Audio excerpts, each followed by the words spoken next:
The following is a mechanically reproduced announcement, previously recorded from a live scheduled program on 24.7 The Stream. This is not a live broadcast. All guests, callers, and hosts granted 24.7 The Stream permission to be recorded. This program may contain strong language or topics not suited for younger listeners. Parental discretion is advised. Thank you for listening to 24.7 The Stream.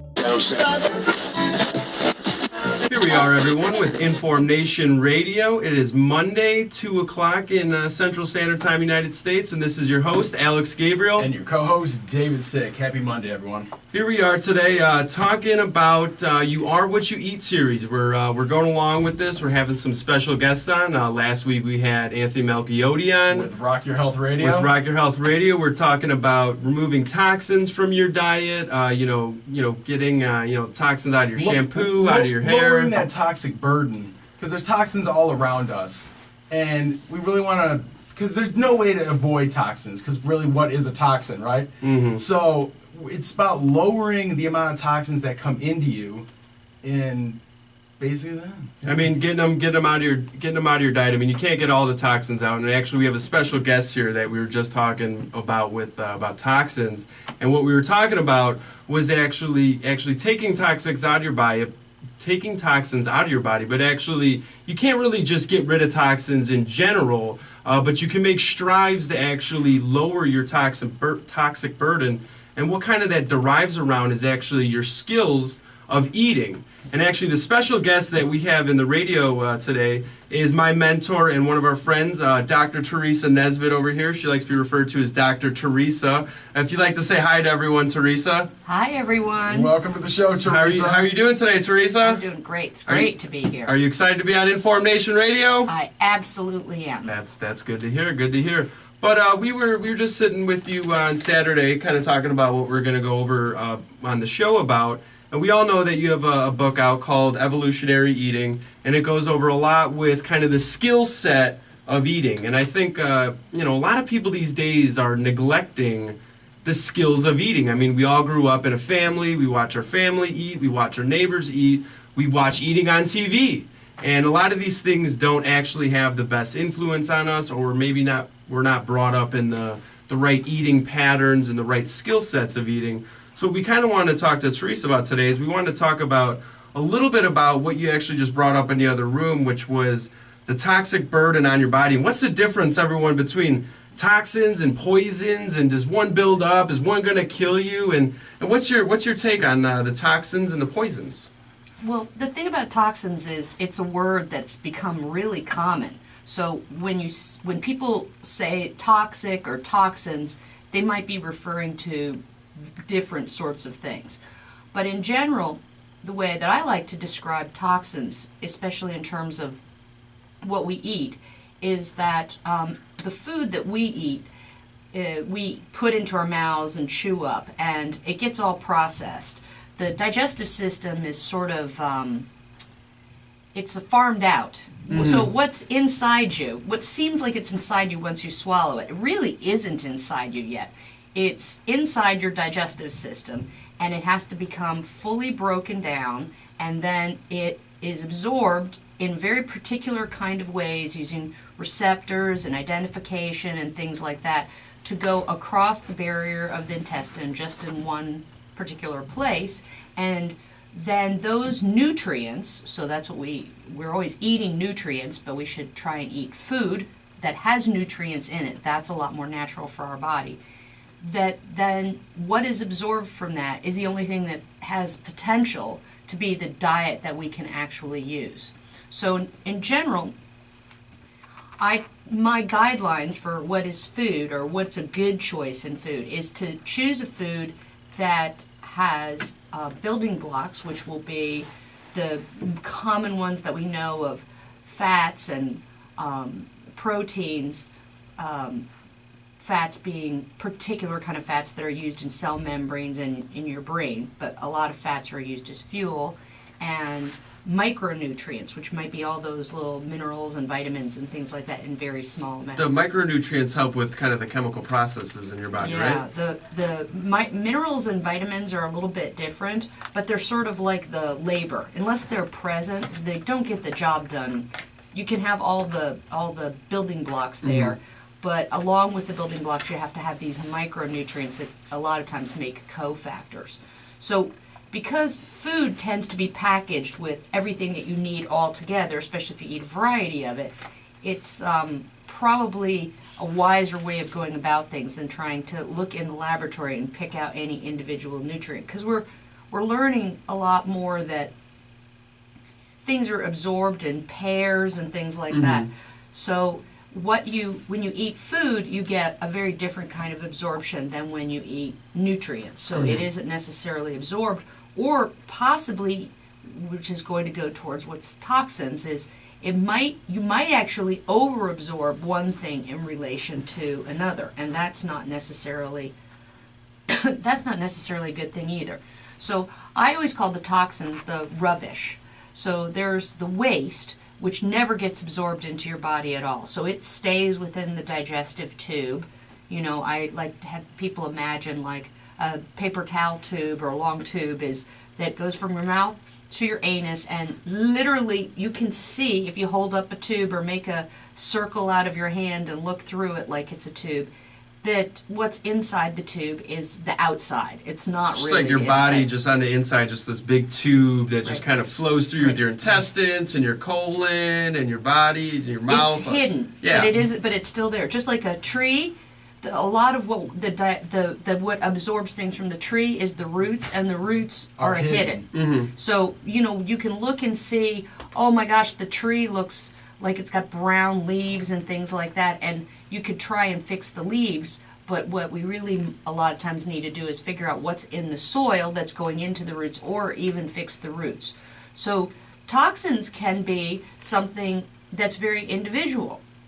So what's toxic to one person may not be toxic to the other, but basically it's rubbish, because it can't be used as a fuel to give you energy, not you energy, but your cells energy. So they're all running on that, which is we can break down a lot of things for that, and all the carbohydrates, they're not really building blocks to make anything structural. They're useful for fuel or energy. So one generalization that I go over is that we can be undernourished and overfueled. So we might not have enough building blocks, but we could have a lot of extra fuel. Especially in like today's society, a lot of the things that we're eating are carbohydrate based. I mean, Yes. it's pretty much fuel, And no nutrients. With no nutrients, and a lot of the people these days aren't using all this fuel up that they're bringing in. Especially it's And you can see it. People are gaining more weight and getting more fat, because that's the fuel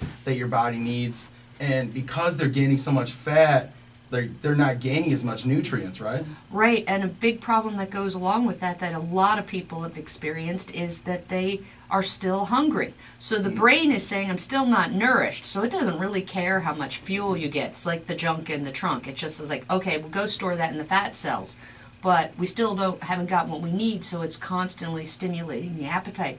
Because the stimulus to our eating now, we don't really have good skills of eating. We learn how to eat from basically advertising, because it programs our brain for what we want to eat, and then we get a lot of reward from doing that. So we don't have really much structure to it, and we don't really have the typical family meal or the community meal where humans very traditionally learned how to eat by being Watching present each in a group other. and watching each other. It was a progress from being a baby to a small child and to an older child, to talk about what happened at school, and then it takes a long time for a human to grow up, and a big part of what makes any animal that transition their childhood is to learn how to eat and to feed themselves. But we have the food industry now, and it's sort of like a parent that lasts forever. oh boy, big corporation food industry trying to tell me what to eat and how to eat. That's But the- exactly what's going on. But the toxins, which there's a lot more of in foods, because they can be even things that maybe wouldn't be toxic They might even be a micronutrient on their own, or they may be food that's partially digested. But it really becomes toxic when it gets inside your body, and now your body can't, with the aid of the liver, pretty much does most of this, it can't turn it into building block or fuel. So it just has to sit around until the liver can detoxify it and excrete it out in, the liver will excrete it through bile, so it goes back out with the waste, or the liver will make it water soluble so then the kidneys can get rid of it. So what we're seeing is, although the human body is well equipped to deal with toxins, because there's lots of them, particularly in plant stuffs, is that we are getting a little bit overburdened, and that we're seeing these chemicals that are in our food. They seem to have a much more of a cumulative and negative effect with a very small amount. But I think it's important to remember that if it goes across, so if a person has a leaky gut and that barrier isn't really healthy, if you don't have a healthy digestive system with a good barrier, you're constantly going to be leaking things across it that alert the immune system. And the immune system is looking for toxins to react against. So people are having a lot of strange symptoms that might not necessarily feel they have anything to do with their digestive system. So they might have like a runny nose or sore throat or skin conditions, or even anxiety and depression and other sort of emotional and psychological sort of things, because the whole body functions as a unit, and as we overwhelm these, it stresses out our different systems, and they get out of balance. And they get out of balance in different ways for different individuals. So it's just not as easy to pinpoint as it used to be when you would get a straightforward infectious disease that would, if you have measles, you have a classic set of symptoms. If you have an injury, we could say it was like, this is what happened to you, and see it and repair it and do something about it. But the toxins tend to be kind of tuned into an individual, and of course it could take years before you sort of overburden your system, where it starts to wear out or just get tired from having to deal with too much all the time. And then it will rebel, and people don't understand because they just feel like they've been doing that their whole life, and what's going wrong with them now. And then they say, oh, I'm just getting old and I'm breaking down. But it really isn't. And then everyone's, wondering about where their energy's going. Why am I not, feeling full of life and vitality like I used to be? And you could kind of look back and look at their diet and look at actually what they're bringing in as food and saying, well, it's been years and years and years and years of this. You might not think that, just from eating these ho-hos and ding-dongs that you felt horrible afterwards, but, years after doing it, you've now built up these toxins in your body, and now in a sort of way, maybe part of your system's getting way thrown out of balance, maybe it's shutting down, you're getting some of these chronic illnesses and everything that... it's the culmination of all those toxins that's bringing about symptoms to like other things that now we're trying to treat those other symptoms, but we're not getting to the root cause of what's causing all these symptoms. Right, and sometimes the symptoms are just the symptoms of a body system being just overstressed. Like the stress system, the adrenals, that's a really typical to keep responding for the stresses for your food can just take a toll on your adrenals, or they take a toll on your liver. That's what's doing all this detoxification, so to speak. So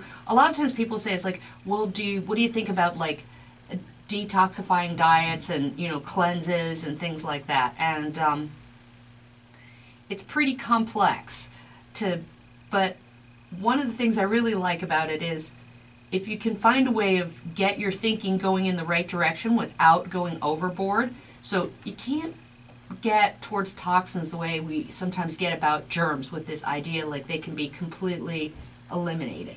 But you can certainly give your liver a break. And I definitely think one of the major motivators to people to do that is toxins are generally stored not in your liver. That's where they're detoxified. So when you eat liver, you're not getting a lot of toxins.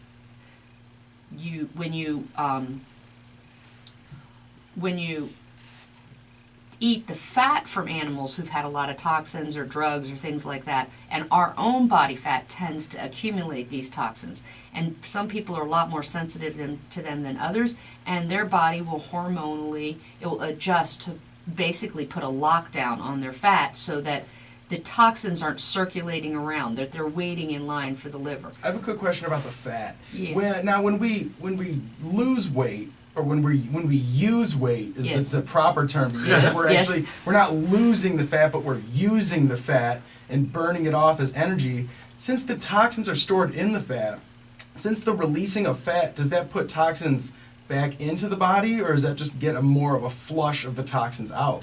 Well, it can be either. It depends. This is what people who've been chronically dieting, a lot of times they've been eating all these, as I say, don't count calories, count chemicals, Yes. right? So they will have accumulated these from being on, eating these processed diet foods that want to taste really good, like they were some other sort of, very pleasurable eating, fast foody kind of thing, and those chemicals will hang around, especially in some people. So they can take off some fat and then they hit this plateau, or they don't necessarily feel very well because they're pushing it faster than their body can really get rid of it. So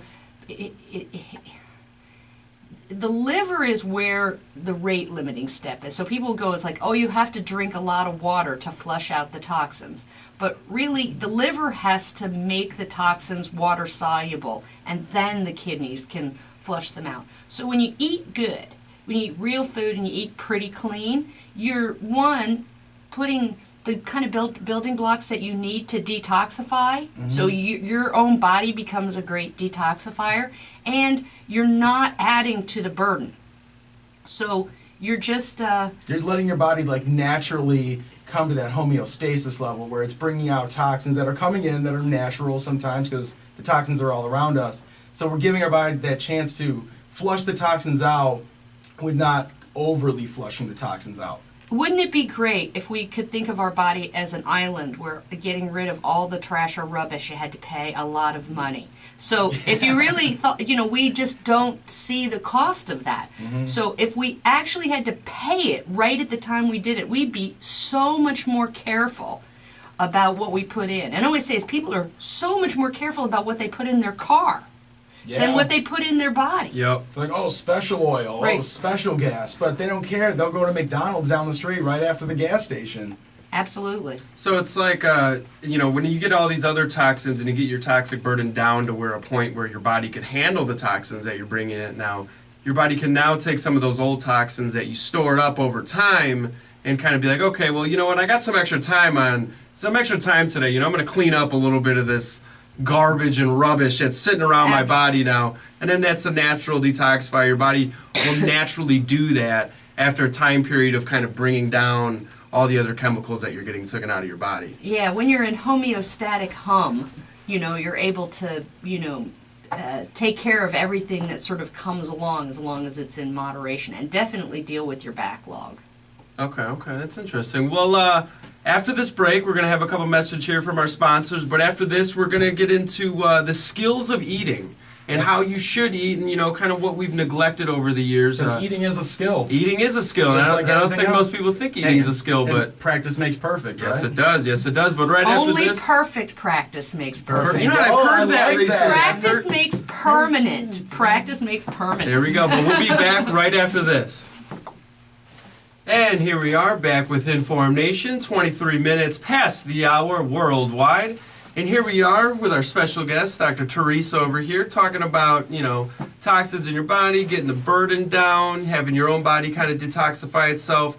What we wanted to kind of jump into here is the main focus of her book, Evolutionary Eating, How We Got Fat and Some 7 Simple Fixes, is the skill set of eating. I mean, I don't think anyone thinks of food as a skill set and eating as a skill set, but it's something that you kind of just do. Yeah, it's kind of something you just did, but you grow up through childhood and everything, and you watch your parents and everything like we were saying before, and you start seeing how they eat, what they eat, if they're eating together, if they're eating alone, and these things are kind of having some detrimental what should I say, A detrimental. compounding effect. A compounding effect on our health right now. And I'd like to have Theresa talk a little bit about the skills of eating and what sort of skills should we have going into eating.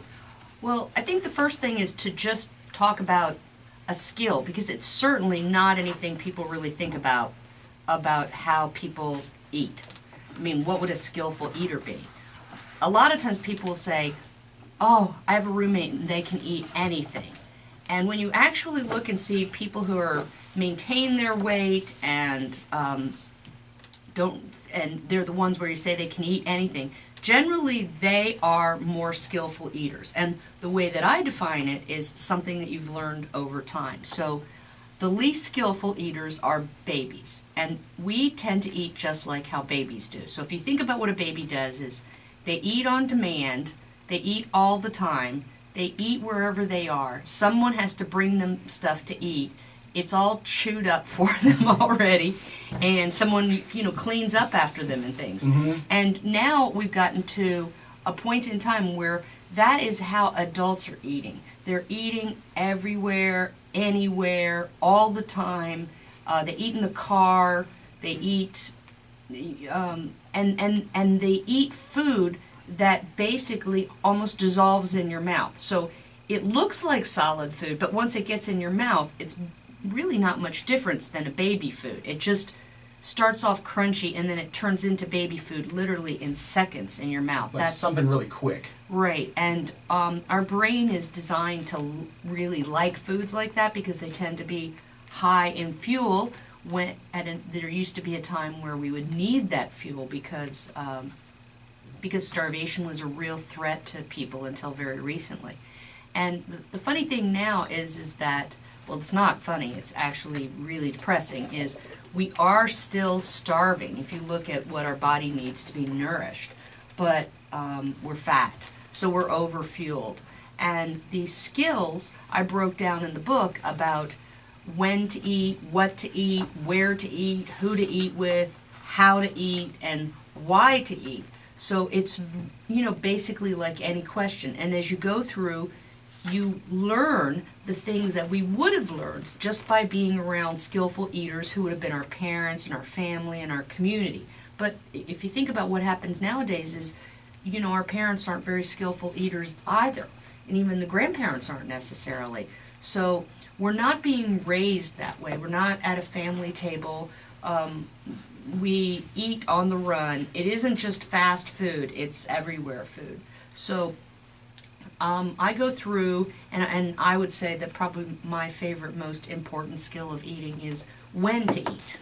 So if you look at the data or the research, especially with children, is that if you want to look at the chart that goes along where their weight is, the frequency of eating is really highly associated with the tendency to be overweight, particularly in kids. And many people kind of never stop eating. They really don't have any defined food-free interval. And the fat that's stored on our body as a humans are very fat in the animal kingdom, way fatter than polar bears and hippos and whales. Those animals look fat, but they have big organs and a layer of fat on the outside. We actually have a lot of fat because it's there as insurance for our brain, which needs a lot of energy to run. So when we developed our big brain, we also developed the capacity to hold fat on our body. And because we need to have that fat on our body, our brain is always telling us little tricks to make sure that there's plenty of fuel in that accessory fuel tank.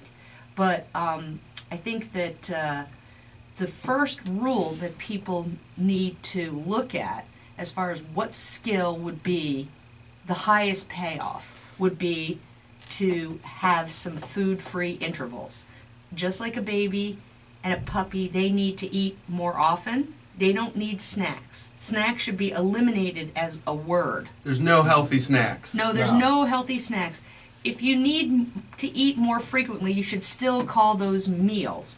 But it really pays off. I've been a personal trainer. I've been to personal trainers, and it's a really kind of a great setup in that if you tell someone to eat 6 times a day, but you know that all humans tend to overeat during that time, and they have to stay really, really controlled. Is they're going to need to keep paying for your services. Wow, that's And 22. then the eating 6 times a day, I mean, that's got to be a lot on your energy for the day, though, It's like isn't it? your Or- organs are just like running all day long. Well, sometimes people will say they need to eat 6 times a day because they get hypoglycemic or low blood sugar. And in fact, they do get these symptoms of doing this because they have trained their body and their hormones to be a sugar burner. So if you look at, I said we have dual fuel. We have the quick energy sugar, and we store a little bit of sugar in our muscles and our liver that's basically supposed to last you long enough to run from the tiger. So it'll generally last you for a workout, so it's sort of extreme and then quickly burned off. And then we're really supposed to be eating, but using the fat stores as our fuel source. But that's a hormonal thing. So if you think of burning fuel as it's like a fire, if you've trained your body hormonally to be a sugar burner, you really have set it up that it only runs on like kindling. So you have to tend your fire all day long or it goes out. So it will burn really hot, but it'll burn out really quickly. Whereas if you spend the time and effort to have some eating skills of eating at mealtime, which for adults should really be 3 or less a day, and a lot of men like to do 1 meal a day. I don't mind the 1 time a day. I mean, I might do something really, really small earlier and then go about 12 hours and eat something really big later. But I don't mind it. It keeps my energy up, keeps me thinking faster, moving better. I personally like it. It's So you say actually you should also eat with the kind of like lifestyle that you have. If you have like a more of a sedentary lifestyle where you're at an office, majority of the day, you can eat that 1 meal. But if you're more of a person that's, always like a kind of construction worker, always working, maybe eating like 2 or 3 meals, maybe higher in fat to help supplement all that energy being burned out, what would you say about that? Well, I would say that generally people have different preferences. And first of all, is like, in general, I would say males do better with 1 meal a day than females do. Females have a lot more fat biologically. They are going to need to grow a baby from scratch. When you reach puberty, boys get lean, girls get fat, curvy, which is fat deposits, which happens naturally from our hormones. You don't have to change your diet. I think that's one thing that's kind of like a misconception out there. Girls are always worrying about getting fat and everything, but girls are naturally meant to just have a little bit more fat because, Exactly. Right. I mean, it's healthy for a baby. I mean, if you want to get pregnant and everything, if you're really skinny twig and you don't have fat and you're working out all the time, you don't really have a good chance of getting pregnant either, too, right? And that's like an insurance policy for the baby itself that's been grown throughout time, is that you need that extra fat for because food was never available for how long, however, till modern times. Mm-hmm. Well, certainly we know puberty is triggered by that females have to have a high enough body fat percentage To go into puberty? to go into puberty and to start Okay.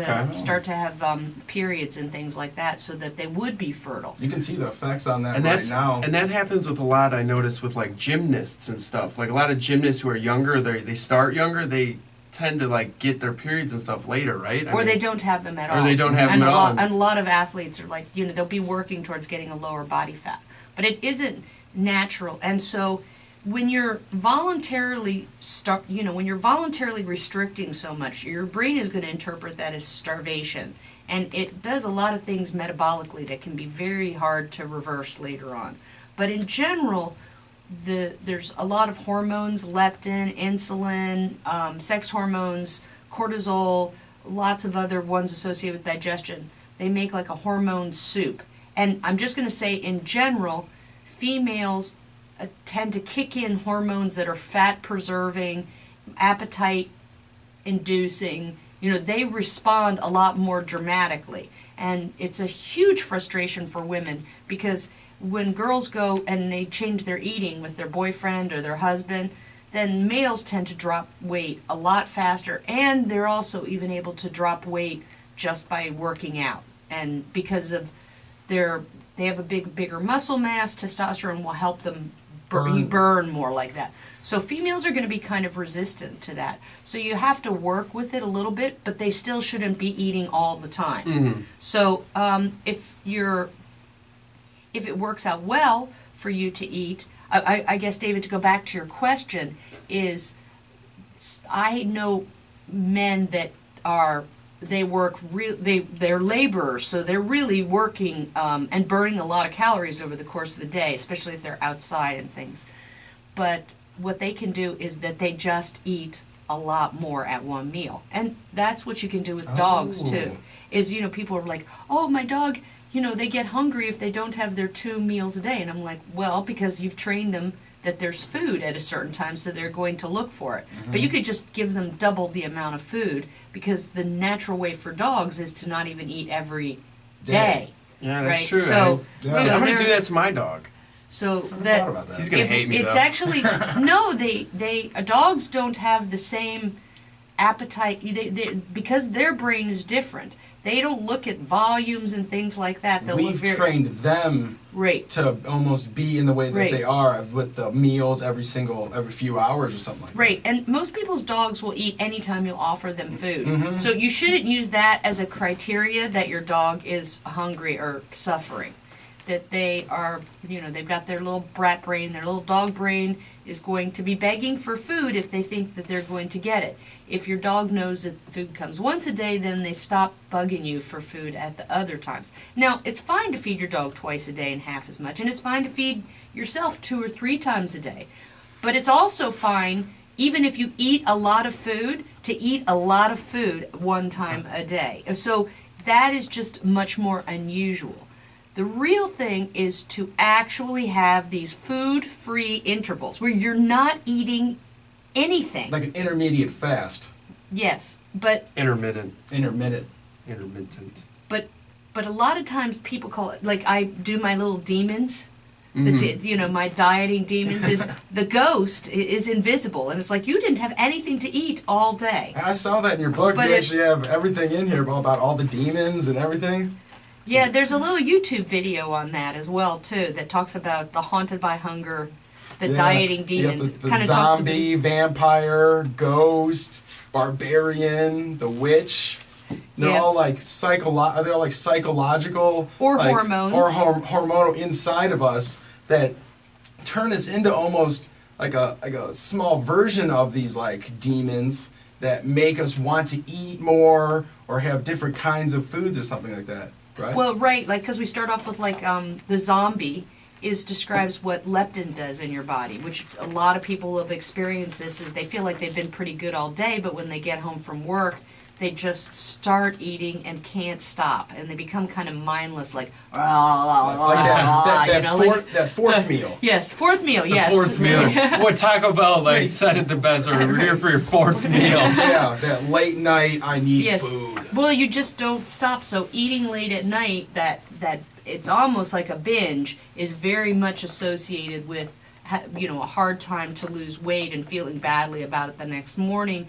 But the zombie, the leptin, that hormone is going to do that, which just really messes up with the whole appetite regulation thing. Now, the leptin, though, I was watching something the other day about Sean Croxton talk about leptin. Leptin's the signaler to your brain that kind of tells your body or tells your brain how much fat you have to kind of get rid of, or saying, oh, hey, our fat storage is good, you could use it if you want, or nope, we got to keep on storing more. And then some of the foods and everything we do is kind of like blocks off the signals between the leptin and, right?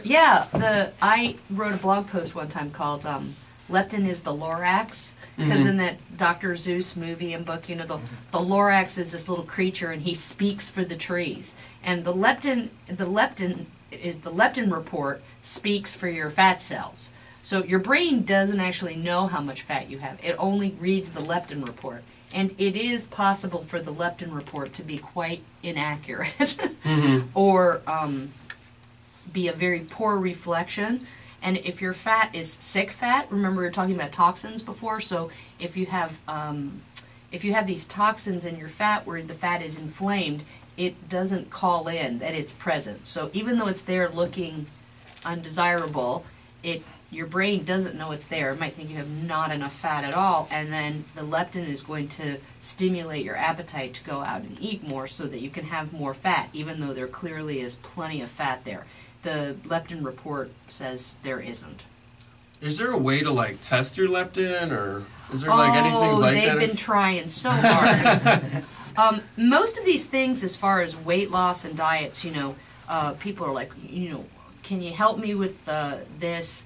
How do you lose weight? And I'm glad that you said, is it you don't really lose weight. You use weight. You use that fuel. And losing weight, unfortunately, is just the opposite of gaining weight. So it came about that we started to say lose weight because we can gain weight. And in fact, that's what we're always doing. So we are in fat storage mode, which means the biggest problem we have isn't that we can't lose weight, it's that we never stop gaining weight. So we're always gaining when we should really just be maintaining. You should really be in balance, and your appetite should be in balance with what your needs are. You shouldn't have asthma of the appetite, which is just needing to eat more than you should need to eat. So if you have asthma, you have this drive to breathe more than normal than you would need for the air. Yeah. So we don't understand, why is it that you would want to breathe more? Well, that's what you have when you have asthma of the appetite. Your appetite is more than you should need to maintain your body weight, because your body weight is very important to be regulated, and like your blood pressure and your blood sugar and your temperature, it's regulated. So if something's broken or confused, so the gas gauge is broken or the leptin report is not accurate, then we're going to eat more than we should, because something's gotten mixed up. And it's just a matter of confusion. So you can correct these things, but the way to do it isn't really dieting, because dieting is like a restriction. Dieting and exercise is like where we get stuck in that trap of, if you never stop gaining, then you're going to have to do something to lose. So if you're still in gaining mode, if you're still in fat storage mode, if your hormone's still wanting you to put on weight, you cannot eat during that time. But it's going to really drive up those hormonal drives to eat. So as soon as you stop dieting, boing, it all comes back so much faster than it was put on. It's because your body was in that restrictive mode, so now it's like, oh, I need to catch up. Right, and it's still in fact, people are still gaining in diet physiologically. They're still in fat storage mode, but they starve in fat storage mode, so the scale says that they're losing weight, but they're not really using weight. They're really restricting in an unnatural way that they're going to get a bounce back afterwards. And then you want to restrain instead of restrict, right? Yes, I do recommend. They sound very similar, but they're not the same. And even to your brain, words make worlds. So the things we say to ourselves actually have a really significant effect, and that's why it's kind of nice to listen to a great radio show like this, because thank you, Theresa. you those words start to repeat themselves in our head. We are our own thoughts. Like yes. What we talk to ourselves in our head, and then that ego and that id inside of us, like really shapes who we are in this world. Well, you had mentioned intermittent fasting, and I always say people make a big mistake when they fast by saying, I'm not eating until I get thin enough. And that is really, your brain hates that. Really, you should be saying, I'm not eating yet, and I'm going to eat at this time, and then you do eat at that time. So you turn it into something. If the fast isn't about the restriction, the fast is about the interval, which, from the moment we're born, where we were fed continuously through the umbilical cord, we're supposed to be able to eat intermittently. We can't breathe intermittently. There's no capacity to store oxygen, but we can certainly eat because we have this great capacity to store fuel. It's like I do the intermittent fasting at work, and people always ask me, like, how do you go through your day doing that? Like, aren't you hungry all day? It's like, no, and it's like you're saying before, it's like I'm not restricting myself from eating. Like, I know I'm going to eat. I'm just going to eat later, and I know when I'm done with work today, I'm going to go home and have myself a nice meal, I'm going to eat that. Is that kind of like what you're talking about? Like, I'm Yeah. not telling Don't myself. fall into that drive-through trap on the way home. Yeah. Just keep assuring yourself that, I will eat later. Right. I'm not gonna eat now, but I will eat later. And say you will. I like to smack my thighs, the saddlebags. That's actually what a saddlebag is for. It carries provisions for you. So I know that I am not starving. I have plenty of body fat, and I am not going to starve to death. So hunger is a signal. It doesn't mean it's a signal that you have to act upon immediately. What if we acted on the signal that you might have to go to the bathroom? You don't just go. Right, Yeah. you It's train just like, yourself to say, wait to hey, appropriate time. Exactly. I will go to the bathroom later. I can't just go here in the studio. Hey, but when we come back, we're going to talk about something that we talked about before, but the three brains. Yeah, the beast, the brat, and the big brother. We're going to find out what all three of those are when we're back right after this. Here we are, back with InformNation. Got Dr. Theresa Nesbitt in the studio. And before we left, we were talking about... The three brains. The three brains, the beast, the brat, and the big brother. What are these? Well, there's a theory of brains that people have, typically we'll talk about the reptilian brain, the mammalian brain, and the primate or the human brain. And generally what they're talking about is the way that brains, animals have brains, that's what makes them different than plants, are organized in these layers. So the innermost layer is very survival-oriented. The reptilian brain, there's not a lot of thought or emotion involved with it. And then It just wants to stay alive. It just wants to eat and not be eaten, and it also wants to reproduce. So in general, it's in this survival mode without a lot of thought about other things. The mammalian brain, or the warm-blooded, is that we start to get in a part of the brain where emotions, we think is like, don't make emotional decisions. But what we know now from studying emotions is that all of our decisions are emotional. Emotions are really important for us to make quick decisions and instinctive decisions that are based on previous experiences, and we have a lot of emotions because those help us make better decisions. And then what characterizes primates, but especially humans, is the newest brain, which is called the neocortex, which cortex means the covering or the outside, and neo means the new. Is that more like the frontal lobe? Yes, that's the frontal lobes.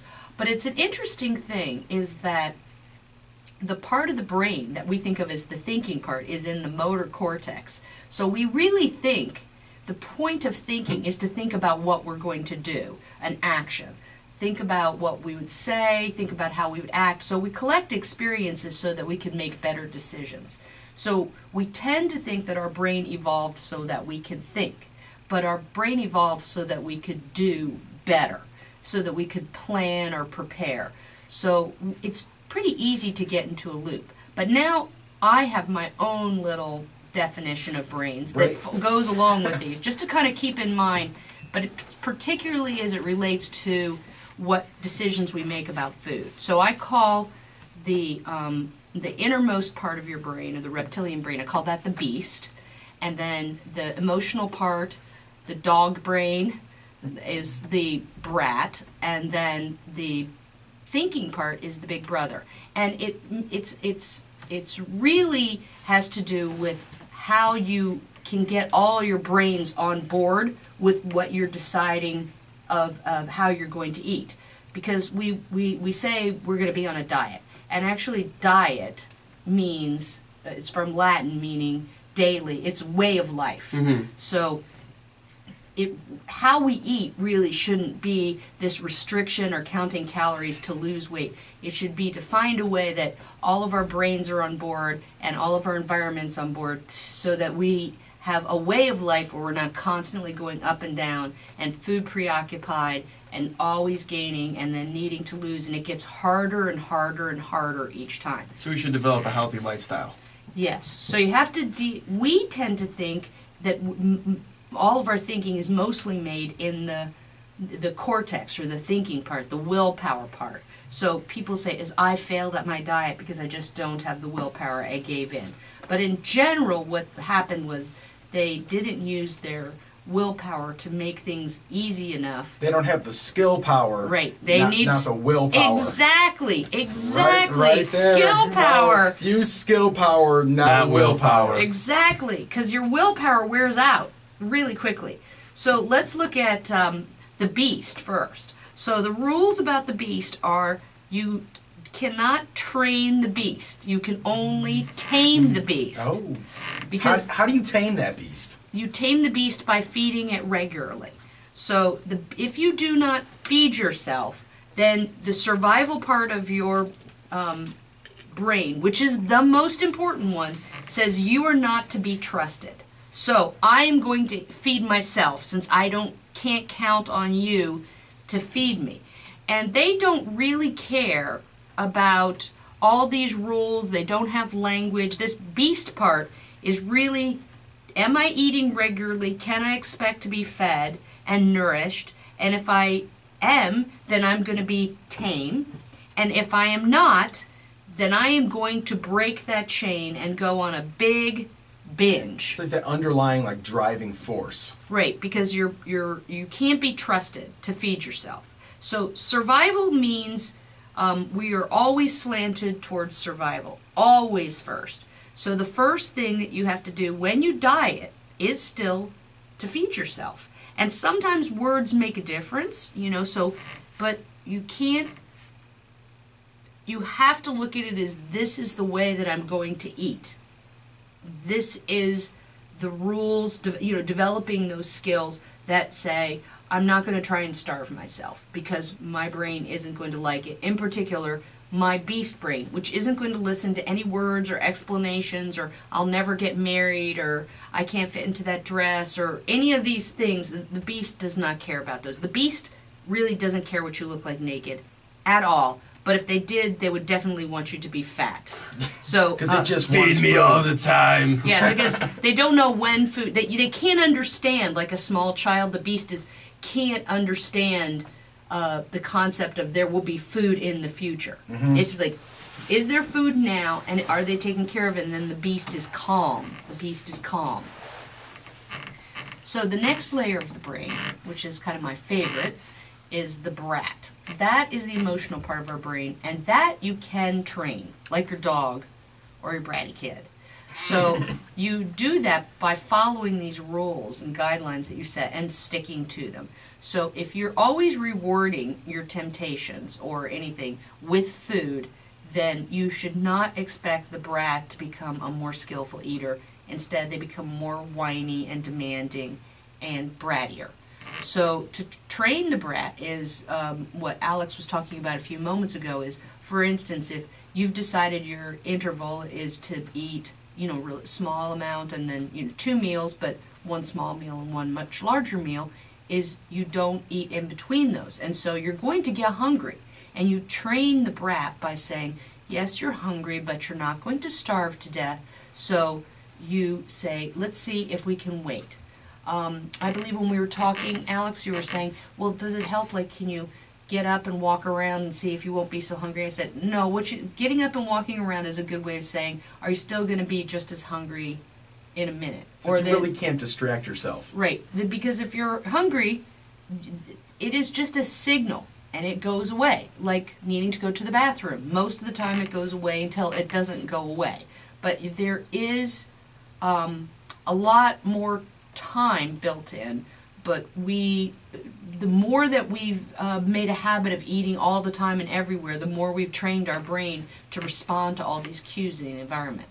So the last brain, so I always say it's like the dog brain. So if you reward the dog for whatever behavior, so if people, if their dog has learned barking and yapping and scratching at you will get them a treat, they do that. If they sit up and make you laugh, they do that. And if they've learned that if they just lie there quietly, you reward them, then they learn to lie there quietly. They're easy to train. But I tell you what they won't do is they don't go away and go, okay, now that you've given me a treat, I won't ask for another one. Like, I want another one already. They know how to come back. Right.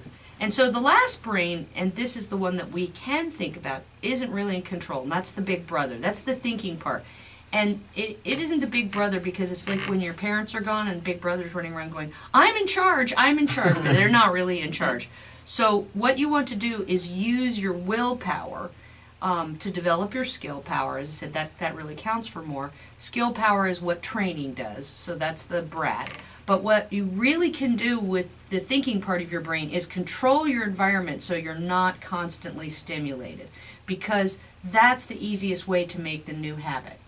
Habitats make habits. It's like if you have, the bowl of candy sitting in front of you all day long, your brain's going to say eat, eat, eat, eat, eat. But if you take the bowl of candy and you put it in the drawer, you don't have as many cues or signals to eat anymore. That's kind of training yourself with the skill of saying, I'm going to take this bowl, I'm going to put it away for right now so I don't have to look at it all day and have to keep on going through that mental process. Limiting that temptation? Yes, in a mindful way, because a skilled eater, when you get to that point where you're an elite eater, they don't even see the bowl of candy when it's there. It just isn't something that they're going to eat. But they're not restricting. Like, they're not looking at it going, I can't have it. They aren't preoccupied. I get what you're saying with that. I work in GNC and I have like all those protein bars and everything throughout my day, and I do the intermittent fasting, and yeah, they're tasty every now and then, but it's like I don't care to eat them, or I think I've grown a little bit of the skills. It's just not even an option. It's out of my mind. It's like where the skill now becomes a habit, where it's just like habitually, I don't even need it anymore. You can practice the ones that aren't too stressful for you. So it's not becoming a restriction. You're not like saying no to yourself. It's just becoming a normal thing. Right, exactly. So you practice something that you can manage that isn't too stressful for you. You don't make the challenge too hard for yourself. You gain skill by making the challenge just right. You don't want to overexert. You don't want to overexert yourself then. Yeah, because then you just have a breakdown. You have a breakdown, and that's when you go eat the Oreos and the cookies and the Chips Ahoy, and then you just eat everything then. That's when the temptation comes for you, right? Yeah, right? It's when the beast takes over a little bit. Right. He's like, everybody likes to not get rid of that food preoccupation. It's just deadly. So you use your big brother to make your habitat not so stressful on you, where you aren't spending all of your time saying no. You limit the times you say no, and then you're mindful of them. Because you don't have that many no's stored up, right? Exactly. You don't have that many no's stored up. But after this, we'll be talking a little bit more about the skills of eating. Maybe talk a little bit about your digestive fire. We didn't start the fire. No, we did start the fire. It's always been burning. But right after this, burn, baby, burn. Disco Inferno. We'll be right back right after this. I feel like a Disney princess. Here we are, back with InformNation, 6 minutes past the hour. Here we are with Dr. Theresa, and we're just about to get into the fire, the digestive fire that you got burning inside of you. And I think some people's flames are a little bit lesser than other people's flames, and some things put out your flames. We want to know what's putting out those flames. Well, it's really great to have digestive fire, although people will be saying, oh my God, I have heartburn, and they think that's a terrible thing. And it is not a nice feeling at all. But we have to look and see what is causing heartburn, and it isn't because you have too much digestive fire. In fact, a lot of times it's because you don't have enough digestive fire. And digestive fire is that all the processes in your body that break down your food completely. So I like to tell people is we're very oriented towards counting calories. It's the only thing we look at as far as food content, although sometimes people will look at the carbohydrates. I don't agree with just counting calories, because that's like restricting you to just a number base. And it doesn't really mean, everyone thinks there's this huge process that has gone into counting calories, but what that it's like some process in your body that's measured as a before and after. But it's actually they use just a slightly more sophisticated example of something you can do in a high school laboratory called a bomb calorimeter. And basically all you do is torch the food and see how much flame it takes before it's completely incinerated. I remember doing that. And we did that with a peanut. That is the calories. It is the amount of fuel that the food provides for a flame. But of course, a human body's quite a bit different than that. So my definition of digestifier is starting when the food goes in your mouth, with the end point is that it gets to your cells, it's absorbed optimally, that what we need from our digestion is to really break down the food completely and thoroughly. And that is done by having all the right enzymes and chemicals and mechanical action being there all at the right time. So a huge one for digestifier is that people feel like they have too much stomach acid. Or they even think stomach acid is something that you shouldn't have. So they want to put that out. But the fact is of course in digestion we wouldn't be having this intense acid in our stomach unless it was extremely important for our digestion. When people have symptoms of heartburn, it's because they have acid in the wrong spot. So when the acid's in your stomach is protected. And the acid kills bacteria, it gets proteins all unraveled and prepared to digest, and it really helps you digest your food better. And a healthy stomach is coated so that the acid doesn't act on an alien where it eats through the walls. The stomach is protected, but the esophagus is not. So when we get little splashes out, that's bad. So we need digestion to also be not just on fire but moving forward.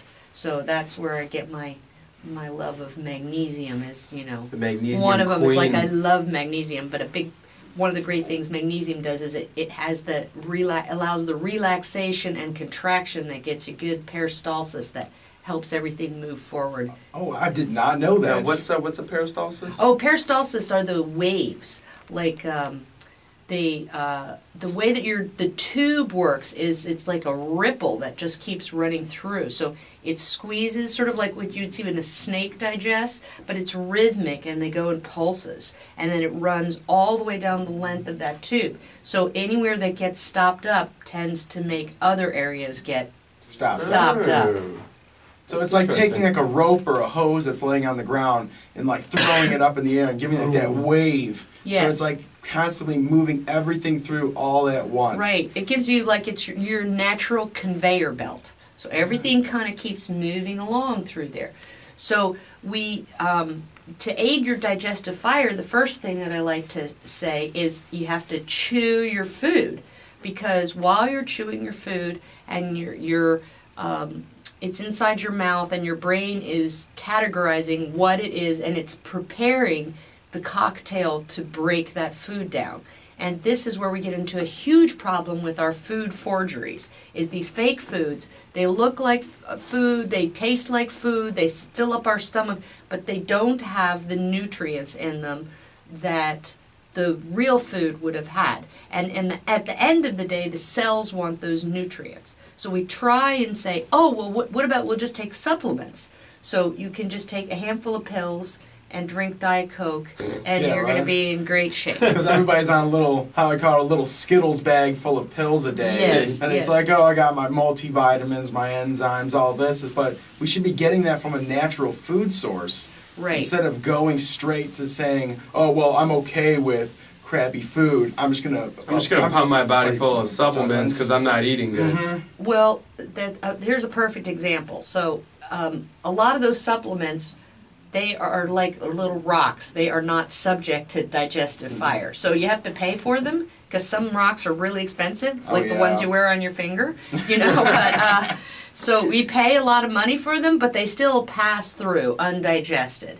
So food breaks down when it will signal your brain to have the digestive system have on board what is needed to dismantle that food completely, thoroughly digested. Then it doesn't injure you. It's not a toxin when it crosses. It's not alerting your immune system.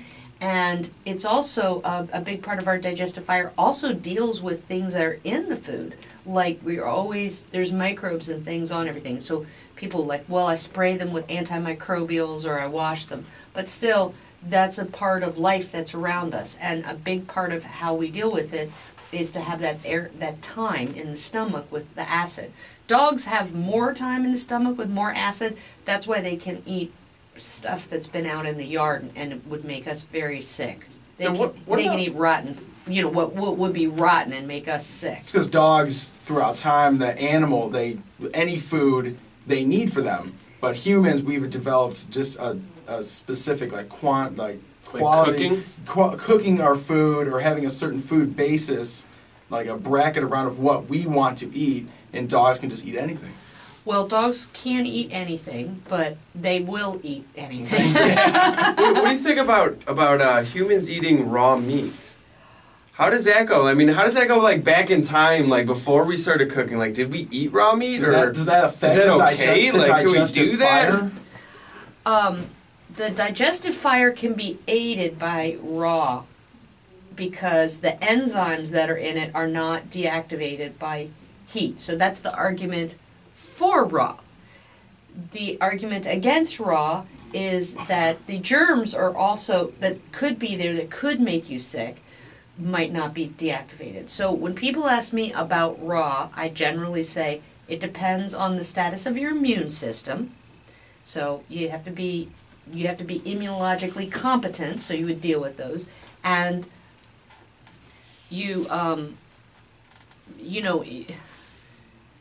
the quality of the food has to be very high quality. Yeah, so you're not It's getting it can't be like contaminated, You're like not getting- farm, like no, farm no, raised no, no, fish, no, like no, factory farm. farming. Factory farming is the It's big horrible. problem. Yes. It's because that's creating a lot of microbial growth in the. They need to be eating their natural Like diet. grass diets So from it's like a going cow. out and like hunting an animal where that animal's always been raised on its natural diet. Maybe like eating that raw meat could be somewhat beneficial than eating, the factory farm raw meat. Well, my one of my supplements, a favorite supplement, because I'm kind of down. I tend to like ones that are actual real food. So the liver has a lot of these enzymes and things on them, as we've discussed. They detoxify, and a lot of people don't like liver. I like liver. I grew up. What you're familiar with, you tend to like a lot better. I've never had good liver. Well, it's usually best to start off with it mixed up with a lot of other stuff that you do like. You throw a lot of butter, a lot of fat on right. there. The pate and things like that spread on something, or teriyaki and garlic, like crispy. That and that's why people start off with like lots of bacon and just a little bit of a liver. But there's a lot of people who just can't deal with the texture of it. It really bugs them, and liver's so good for you. And I work with a lot of pregnant women. I'm like, you really need to have that. So. You can actually get freeze-dried liver, the freeze-drying process takes care of. It's grass-fed, it's freeze-dried, it's in capsules, but that isn't really a supplement to me. That's more like a real food that's almost. real Just like kind of food. capsulized. It's just capsulized, yeah. Yeah. So where would you find something like that, like a liver capsule or? you can get it on Amazon. Are there good ones? Any good? Yeah, I mean, there's we don't get any feedback or any money back from these companies, but we're just kind of wondering for At your people. Just, local GNC? you What's a can good do that's one? that's Google for it is you just look for freeze-dried liver from grass-fed Grass-fed cows. cows. That's why the internet's there, right? It's not Yes. there for just Facebook. It's there. We can use it Do your as- own research. as a tool, to benefit ourselves. Oh, my biggie that I'm doing now is I'm very lazy with the bone broth, especially in the summertime. I'm not interested in making that at all. The stock where you're getting things from the joints and the bones. So it was actually started here at Gray's Lake. Oh. So that's the biggest gelatin, the high quality gelatin that you can get from them. The green container is, you can stir it into anything cold, it dissolves. What's it called? It's called gelatin. Just gelatin. Straight up gelatin. Yes, but not like the Jell-O gelatin with the Just natural, real natural gel. real gelatin. Oh. That's in Gray's Lake? Yeah, Right. that's I'm gonna the Is it from- company is that it- did this. So there's really cool. You can look on the internet for all these recipes for gummies. So I'm very interested. This is the time of year where you get some berries and things like that, and you make your own gummies. I'm a slave to gummies. I love I'm a gummies. slave to gummies. So But I don't the like all the gelatin. sugar and high fructose corn No, syrup. but you can make your own gummies. You put them in the bottom of like ice cube molds, things. You like just the you little mold Jello them, molds or you or pour them something? in the bottom of a pan and you just cut them into bars like you would a brownie. Oh, they're great.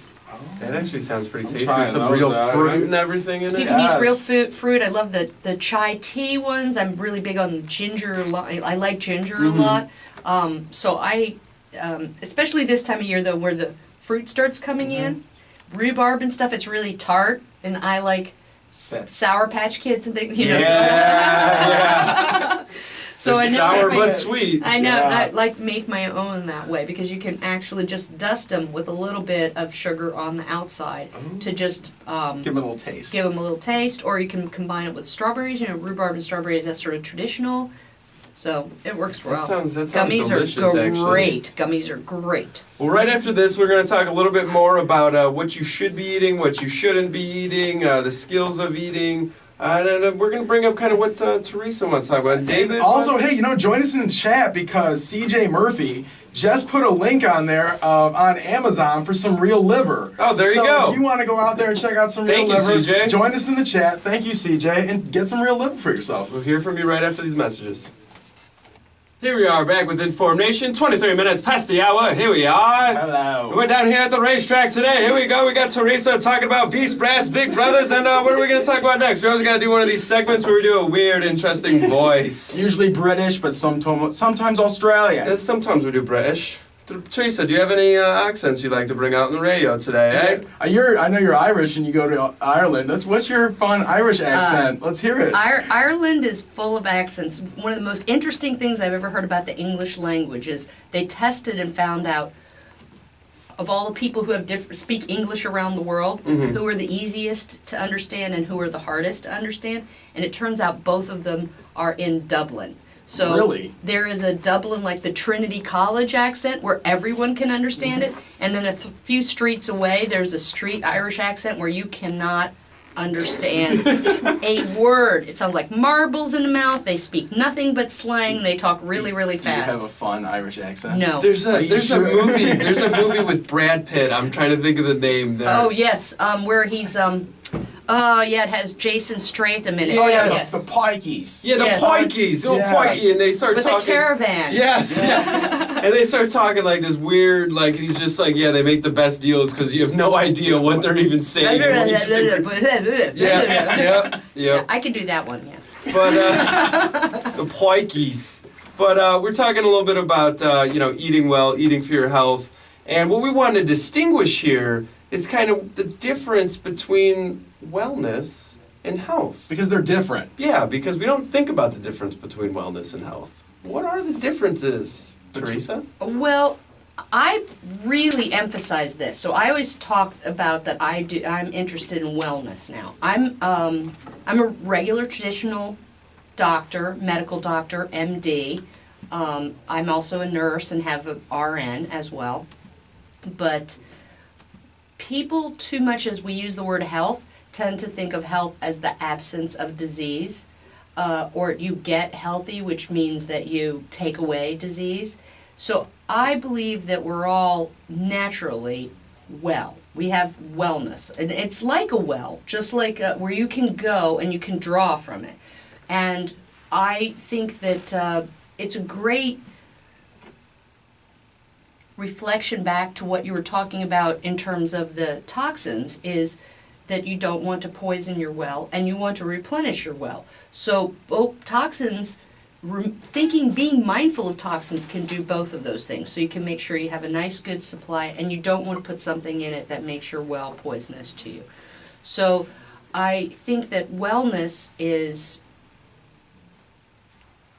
it's just what we should be. I would say there's not like a doctor in your DNA. That homeostasis. Yeah, homeostasis is, I love that, the homeostatic hum, Hum. where I said people try and be so perfect. If you think of like a road, they think that what they need to do to be healthy is to stay right in the middle. And our body isn't really designed to work that way. We kind of bounce off the edges of the boundaries. And you don't want too broad of a boundary, and you don't want your road to be in the wrong place.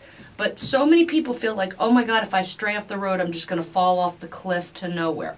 And you got a shoulder on the side of the road. So when you stray off and you kind of get into the shoulder, all you need to do is sort of get back in steer just yourself a a little little bit. bit. Just come back, not overcompensate, not go nuts, and when we do this, or we do all these supplements and we treat all these diseases and symptoms, we tend to veer all the way across and end up just going off the road in the other direction. So people get sick, they take medicine, they get Side effects and things like that, or other body systems are affected by the medications too, and they end up going off the road in another direction, and they say, oh, I'm just falling apart. I have no, I'm just not healthy.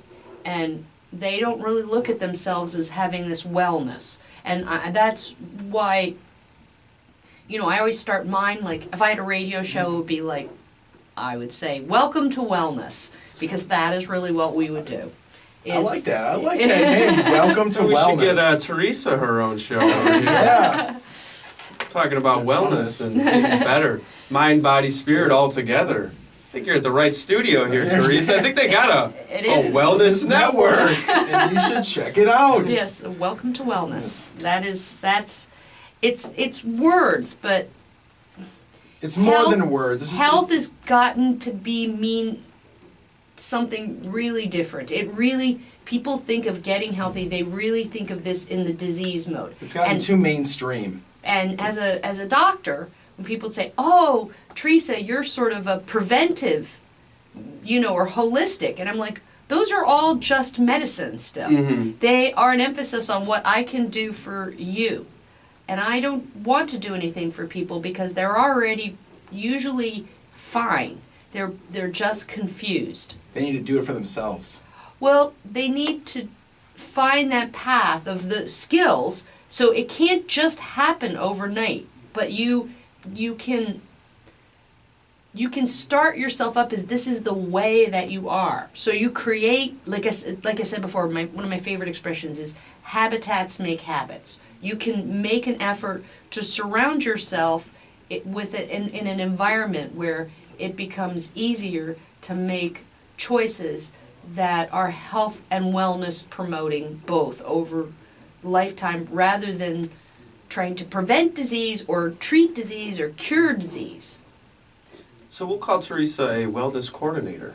Yes. A wellness coordinator. Okay, Yeah, a long time ago I wanted to be a wellness coordinator. Well, I call myself this. I have the my business is family health coaching, and we have a wellness center in Dublin. So I do think that all these things are very related. But I just wanted to say is I am not anti-medicine. I am still proud to be a doctor, and I think there is a very clear place for medicine in treating acute problems. I kind of think of them as like, this is where you have to go to war, but a lot of things in our body we don't, they're already in our body. So when we go to war against things that are causing us harm, it makes sense.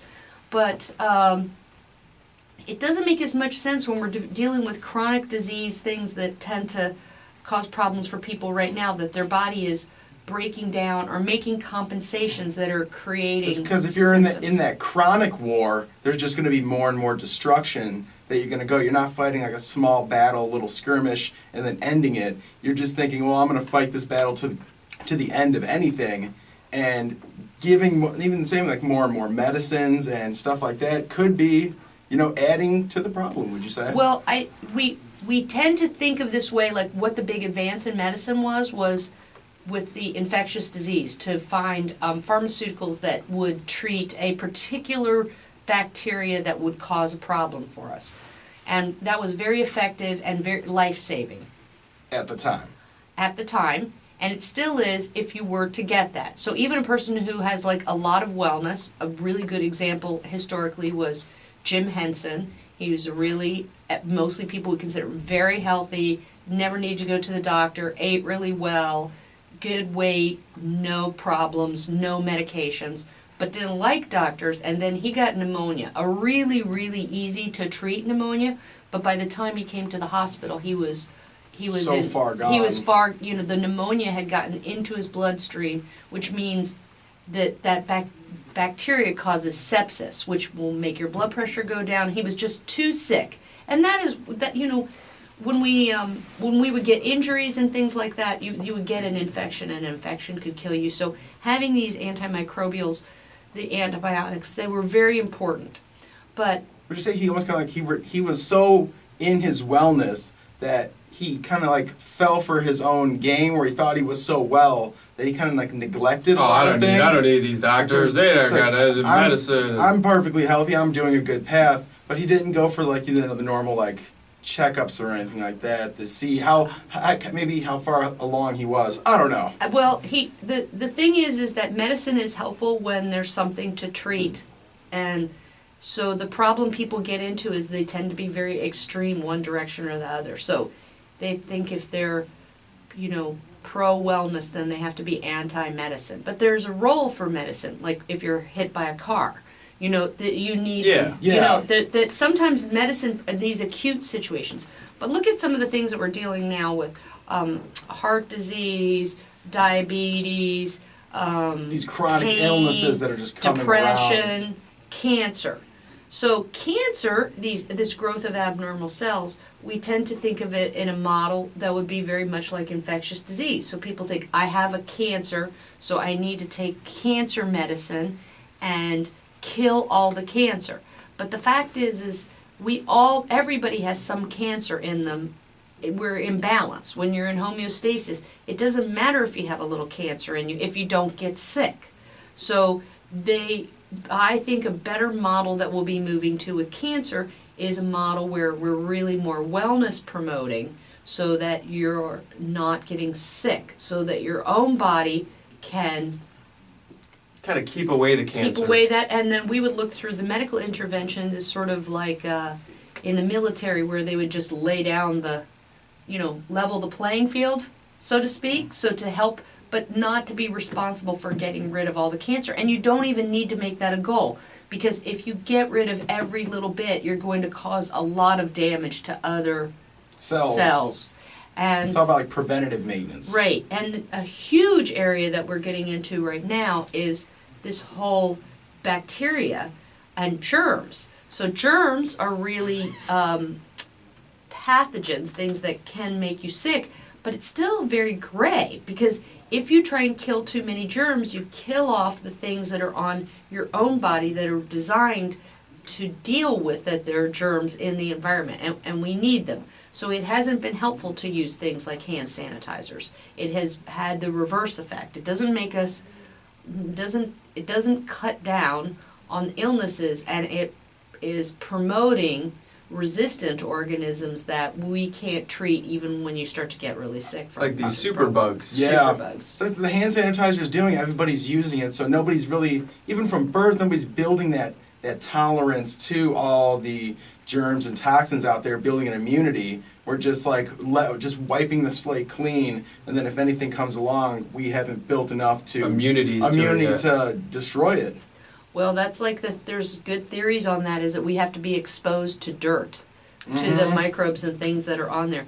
George Carlin had a really funny I love George Carlin. HBO show where like you were all diseased or something, and he was like, when I was a kid, we swam in raw sewage in the Hudson River, and it made us have a strong immune system. So, there's some pretty good evidence that this is contributing to things like asthma in particular, is that we are overreacting because our body hasn't learned to be in balance with the world around us. People are just letting their kids go out there and play in the mud and get dirty and get kind of expose themselves to that to build it up. We're not letting our kids go outside and do anything anymore. Yeah, you can't go down to the park. We're afraid of everything. Right, and we believe that holding children still, we tend to look at, that's the negativity bias we have, is that what we're afraid of that we don't want to happen, we give all of our attention to without really any thought that isn't necessarily, that's a zoo.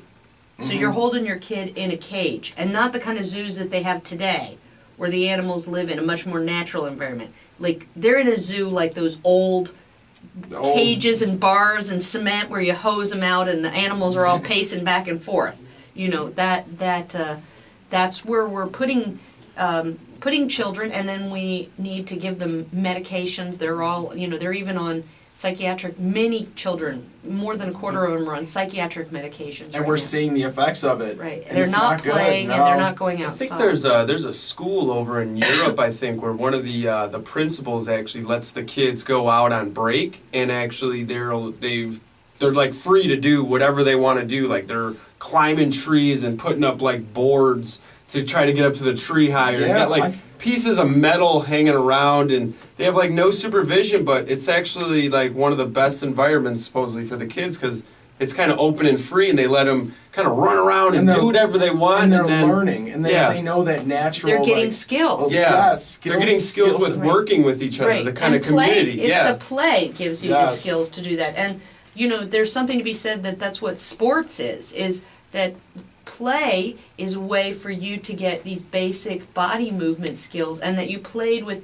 you know, slightly, you know, your older brother or sister that would be more skillful for you, and then you would watch and you would learn from them and interacting with them. But now they're learning from coaches, from organized sports, from watching professional sports on TV, and we consider that to be playing, and it isn't playing. Playing is inventing something new. It's figuring out the rules of how do you have a 5-year-old play with a 10-year-old. You know, what can they do? But when you ask kids to play now, they go, "What should we do?" They just sit on the phone. They don't know what to do. They have Wi-Fi parties. Everybody just hangs play out. on their iPads. Yeah. They don't know what to They don't have the creativity. They don't have the creativity because they just have been trained to look for instruction. They've been kenneled. You know, they don't have that exuberance that it would be a normal human condition. They're not bringing out that individuality in themselves. And they haven't learned how to work out differences. So we shouldn't be surprised that when they grow up, then they have a difficult time in dealing with other people because they didn't learn these negotiations as a child. They expected, you know, it's like there's bullies and things like that. And of course those are bad. I'm not saying it's good, but where kids ever going to, you know, we have to have some allowance of children living in an environment where adults aren't controlling everything, that they can work some of these things out themselves, or that they have to share a bedroom so they can figure out how to share space. Freedom's gone so far out the window, our children are even being affected by it. Well, you know, if you feel like your children have to have all their own space and they never have to deal with anyone else, then when they go up and they have a relationship, they've not ever practiced in any way having to deal with someone. That social interaction. In their space, in their space, you know, sharing the space. Because it was like, okay, well, you can't share space, so I'm just going to separate you. But you don't get any skills then. I mean, it's annoying for a parent. You know, you just say, I was like, get them a bigger house. But they don't really have those skills. They're not developing the social dynamics behind actually growing up and actually having a brother or sister that you have to play or fight with or negotiate who's going to get the bathroom first today before we go off and whatnot. That's why I say growing up with with siblings, everything is beneficial. You know, you get to learn that other reaction with somebody else at a younger age. But I wanted to talk about. I know you've been getting into this a little bit more recently, and I know you wanted to talk a little bit about it. But epigenetics. Oh, yes. What is it? Okay. What is epigenetics? And I know you wanted to talk about like a little bit about people have a wrong definition of kind of what DNA maybe is, and hit on that and then bring it back to the epigenetics. Well, after I was a doctor, an OBGYN doctor, I did subspecialty work in maternal fetal medicine and genetics. And it's all pretty much obsolete now. So DNA, first thing we need to know is DNA is not destiny. And that is, excuse me. It's okay. It's live radio. Bless you. I know. We do it all the time. It's live radio. Live radio was fun. Don't worry, I spilled something the other day over on the table and it went everywhere. So your DNA, which you inherit from your mother and your father, slightly more from your mother than your father, because you're in there they have the longer. mitochondrial. That's actually that the DNA, because the sperm lose their tail, then there's some DNA that's lost. So you actually get a little bit, there's these little subtle differences. Like, did you know that that for every 100 females that are conceived, 150 males are conceived? And they start dying off at it's not 50-50 at birth. At birth, it's 106 to 100. So I always thought there was more females than males. no, Does it like... There's more females than males as you go along, because males die from every possible reason at faster rate than females do. I mean, just look even before we're born. In utero? In utero, it goes from 100 so for the 100 females. You start off with 150 males, but by the time they're born, it's down to 106. So that is, you've lost, Decent die-off rate. 94. 94? Oh, wow.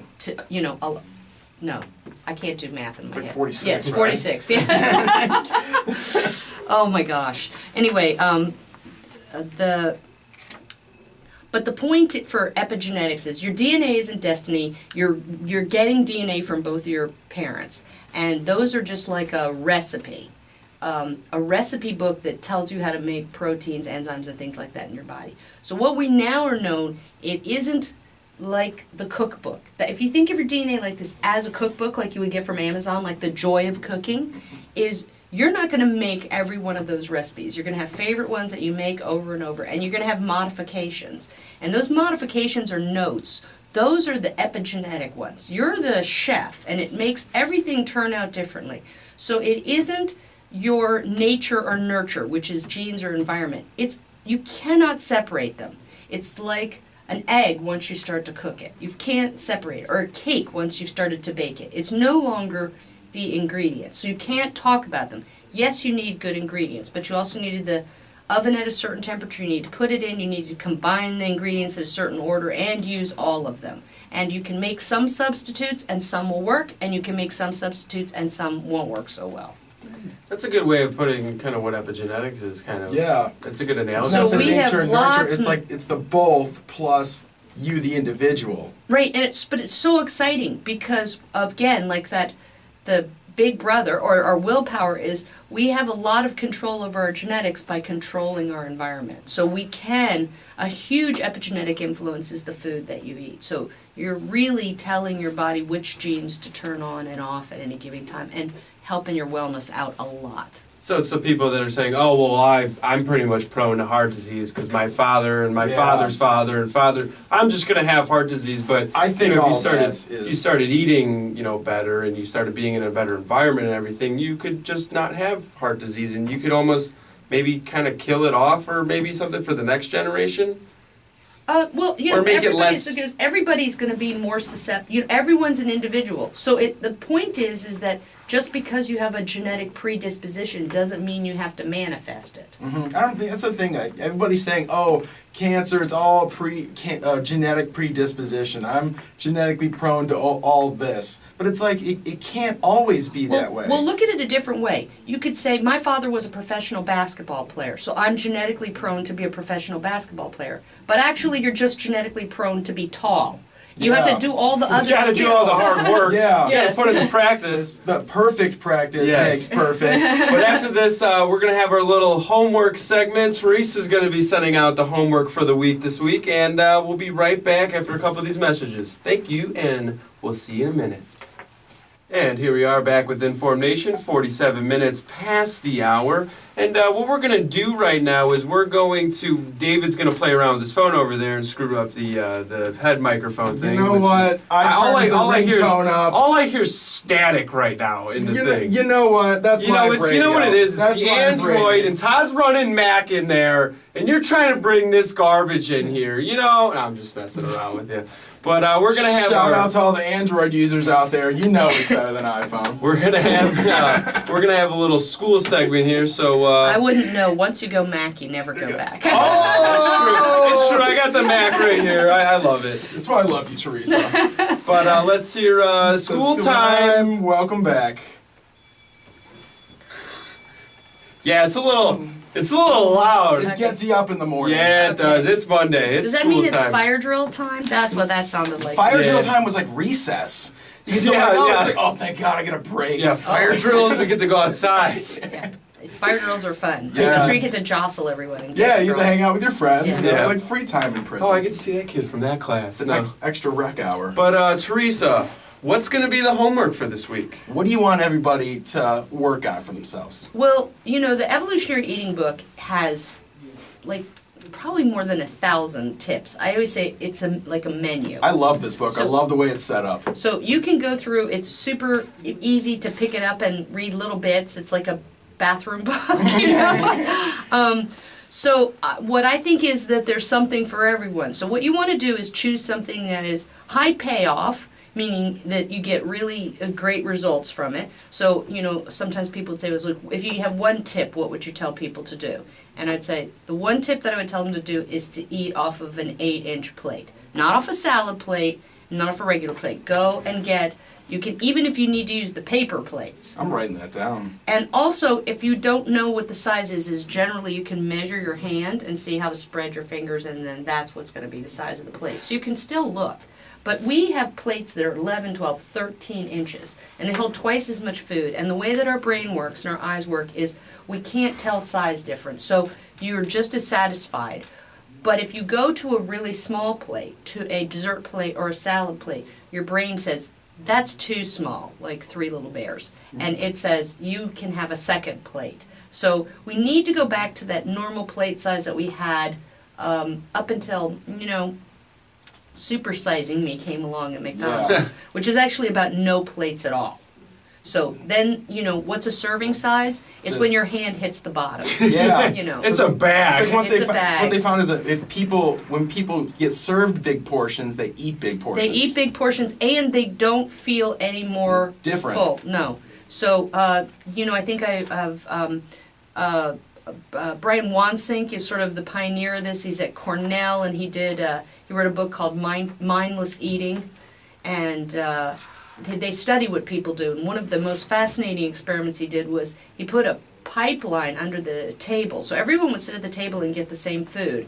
So they started off with soup, and one person was getting, their bowl was literally an endless bowl of soup. And they found that people would eat 4 bowls of soup and still eat the same amount of food and not feel like I'm so full of soup. Just didn't notice it. The way they had a pipe running up through the table, giving them soup. Right, so the one thing I would do that is easy for everybody is get a correct size plate, buy one plate, eat off of that one. And that kind of goes into my choice, because I don't like to tell people in school to do. I give them a choice. So you want to choose something that's high payoff and not too hard for you.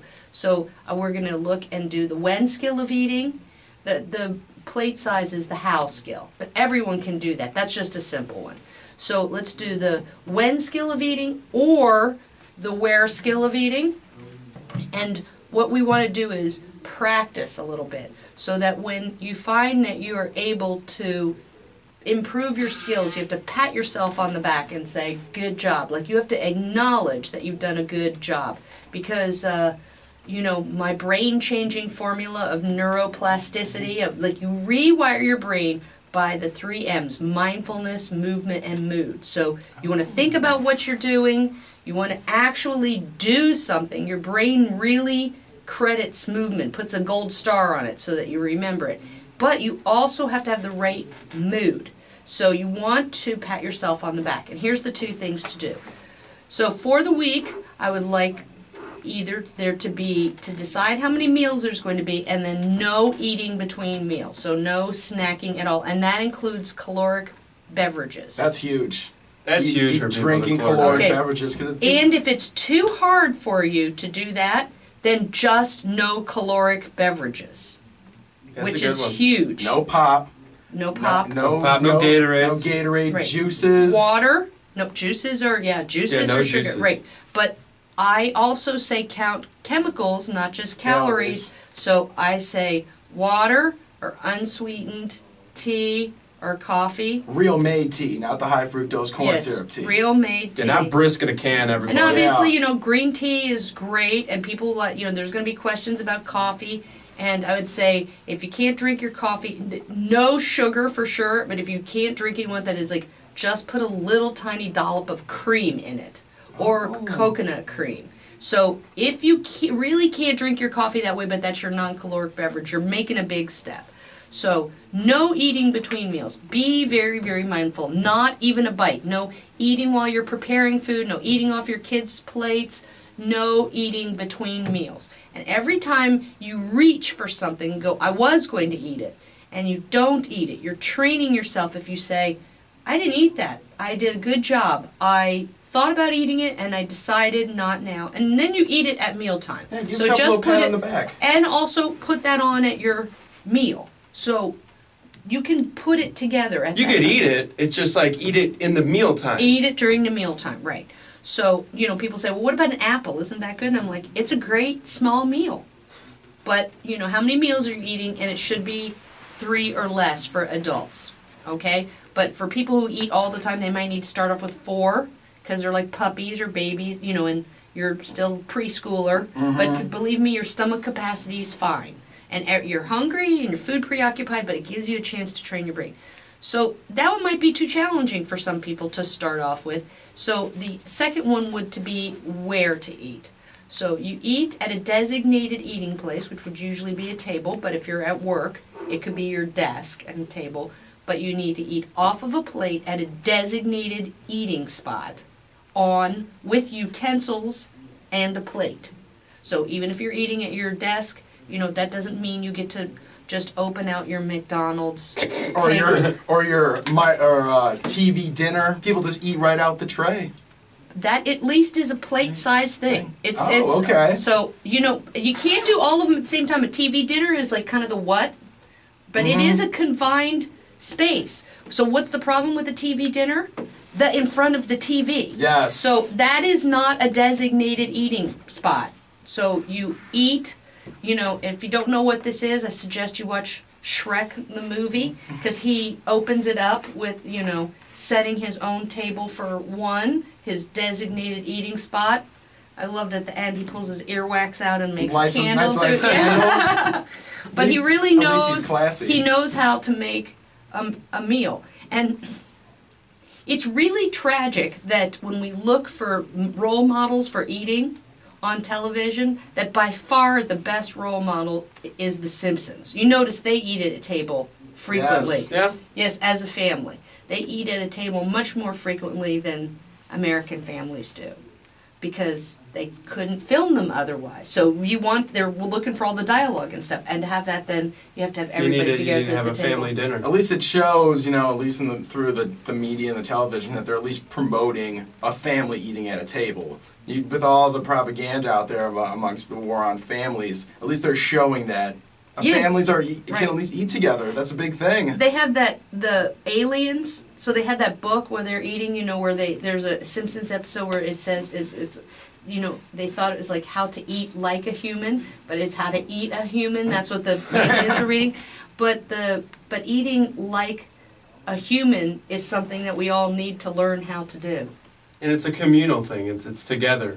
It's Yes. like all of us sitting at this table right now, and if we had an 8-inch plate in front of us, some good old food, and it'd be a little community And right here. some wait staff. Yeah. That would be great. Oh, if I had a little bell. Cleaner upper. Yeah, Yes. a little bell. Ding, ding, ding. Mike. Dessert time. Dessert time. But I think another good homework assignment is for everybody to go out and get Evolutionary Eating, How We Got Fat, and 7 Simple Fixes. Where can you find it, Theresa? You can find it at Amazon's probably the easiest place. It's in the Kindle version and in a copy version. I print like this copy. book.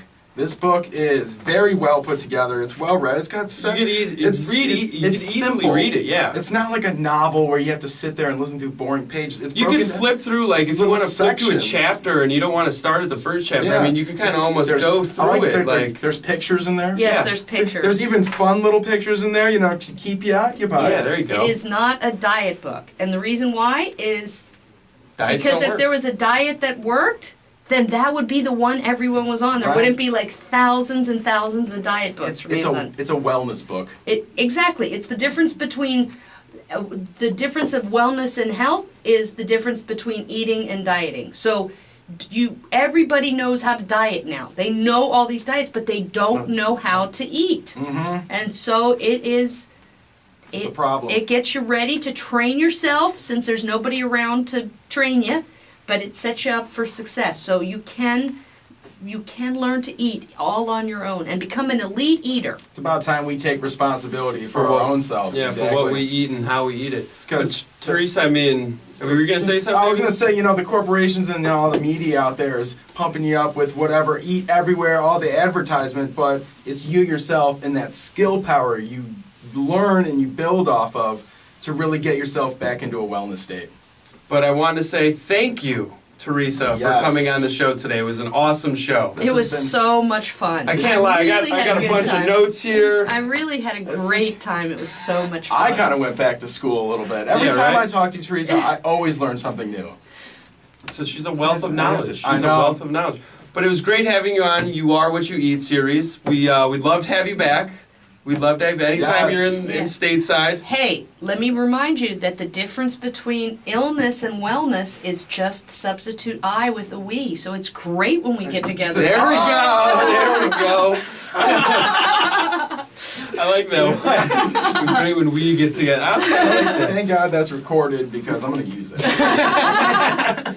But anyways, next week we're going to be hitting in with the certified health nut Troy Casey. Have you heard of him, Theresa? Oh yeah, absolutely. Yeah, we're going to have the certified health nut Troy Casey on. He's really big into the grounding, and I know you know a lot about grounding or earthing. Earthing, yeah. Earthing, as other people call it, with the the negative ions or the ions. Yeah, but it's the time of year to do this. I know. Oh, and I'm not just about earthing. I'm about watering. Because that seawater's got all the magnesium. There you in go. it. Taking a nice dive into seawater. It's very. I'm good with that earthing because I really like to ground myself and come back to reality with it. You need to ground yourself every now and then. Kind of step back from everything. Take a little off bit. the shoes and get some smart feet. There Yes. you go. There you go. But this was InformNation. This was a great show today. I had fun. I had a Thank you, great Teresa, time. for being here. I Thank had you, so Theresa. much fun. It was And great. we'd be lucky to have you back on again sometime. I'm looking forward to it. Well, thank you, Theresa. And this is InformNation. This is your host, Alex Gabriel. And your co-host, David Sick. Here we are signing out, and we'll see you next Monday at 2 o'clock Central Standard Time. I don't know what time it is for you out there in the world, but we'll be back here